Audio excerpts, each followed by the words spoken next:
What's up, everyone? Morey Croson here from the Performance Lab in California, and we are doing our first Nutrition for Athletes episode today. We got Wes here with us. Wes Colbank, he's been doing a lot of the team training stuff, and his background is actually in nutrition, so we had to bring him on. Absolutely, yeah.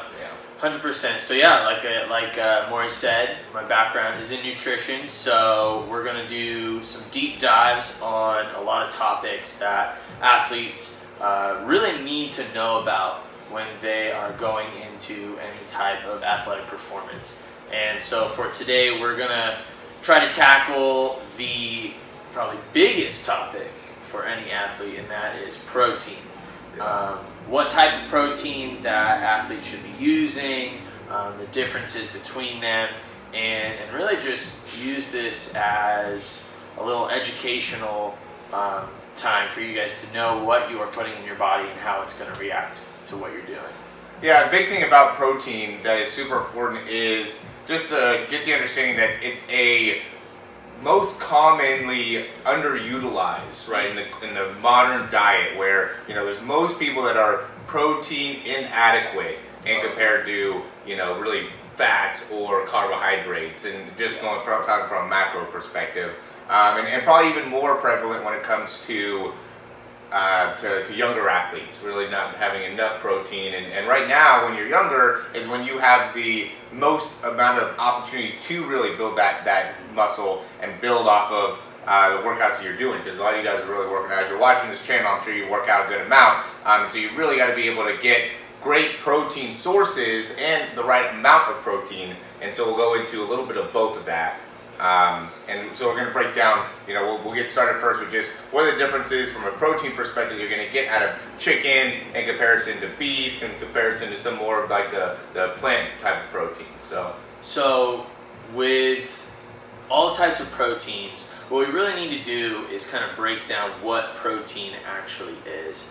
So when we look at protein as kind of a bigger molecule, we call protein one of the 4 macronutrients, macro being bigger, carbohydrates and fats being the other 2 common ones. Alcohol is kind of that outlying 4th one, gets its own little category, but obviously we're going to focus on protein. And every gram of protein, we have 4 calories, and each protein is made up of these things called amino acids, and these are going to be the smaller building blocks, you could say, of protein. And so when we look at something like a chicken breast or beef, or really popular right now would be a pea protein isolate or a rice protein isolate, you're going to find that the amino acid ratios are going to be very different.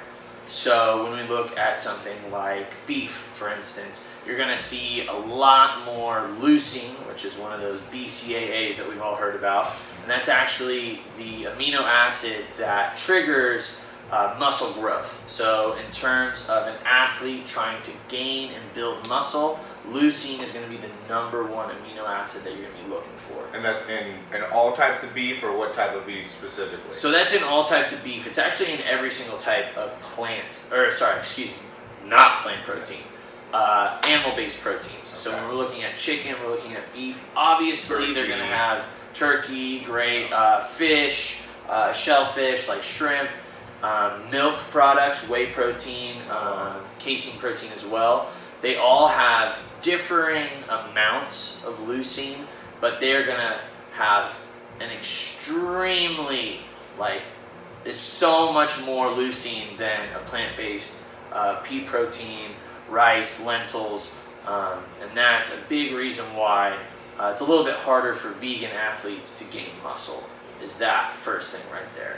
And so what is a key difference between, like a eating chicken or turkey, or even like the shellfish, basically the white meat, in comparison to red meat? Because that is I feel a very important thing to go over, and I want you guys to be able to really utilize the best type of protein for what you're trying to get in your goals and putting on more muscle and getting stronger. 100%. That's actually a very good question, because when we look at an athlete, a big thing we want to do is look at their goals, right? So let's say we have a baseball player it's their off season, they're trying to gain a little bit more mass, a great option between white meat and let's say red meat or darker meats is the darker meats and the red meats are going to be better for muscle growth. You're going to find in red meat there's going to be a lot more creatine in there, naturally occurring creatine, which is going to help with muscle growth. You're going to find a lot more, like I said, leucine is a big one as well. But also, besides amino acids, you're going to find different variables in the micronutrient level. So when we look at something like a chicken breast, which, going back to our goals, if you're trying to lose fat, chicken breast is going to be a lot better because lower calorie, lower fat, a lot purer of a protein.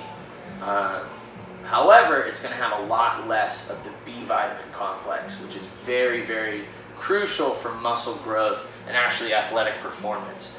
And that's what chicken does have that. So chicken does have that. Chicken breast is going to have a lot less than a chicken thigh or a darker meat, and even more so, a red meat is going to have a lot more than even the chicken thigh would.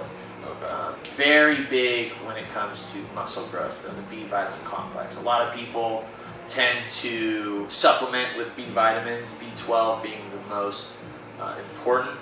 However, a big staple for this is you always want to try to eat your nutrients instead of taking it through supplementation first. Obviously, supplementation is in the word, but yeah, red meat, that's a huge difference between it. Okay. And so if you're trying to lean out more, that's when you're going more into chicken kind of stuff, yeah. Yeah. And then if you're really trying to put on more weight, then that's where you go into more of the red meat.